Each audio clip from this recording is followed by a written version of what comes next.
బులెటిన్లో మనం breaking news చూస్తున్నాం.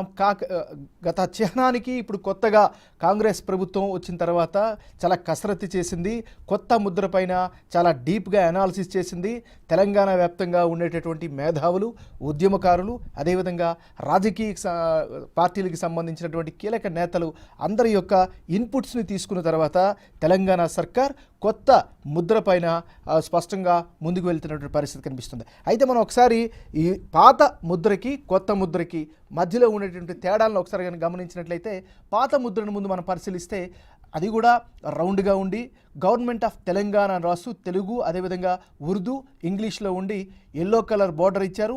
గ్రీన్ కలర్ మధ్యలో ఉండేటటువంటి సింబల్ పాతది మనకు కనిపించింది. అందులో ప్రధానంగా కళాతోరణం, కాకతీయ కళాతోరణం, అదేవిధంగా దాని మధ్యలో చార్మినార్ సింబల్ని ప్రధానంగా హైలైట్ చేస్తూ, అదేవిధంగా 4 సింహాల రాజముద్రని అందులో వేసినటువంటి పరిస్థితి. ఇది గత బీఆర్ఎస్ సర్కార్లో చేసినటువంటి పాత ముద్ర.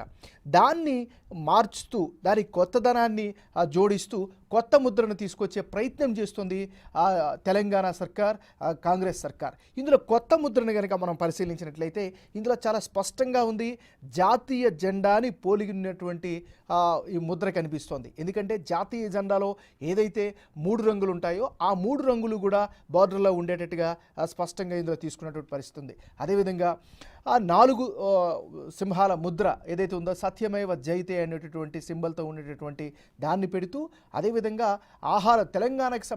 తెలంగాణకు సంబంధించినటువంటి ఆ సంస్కృతిని, అదేవిధంగా ఉద్యమాన్ని ప్రతిబింబించేలాగా ఇందులో రూపొందించిన పరిస్థితి ఉంది. సో ఓవరాల్గా ఈ ముద్రలకు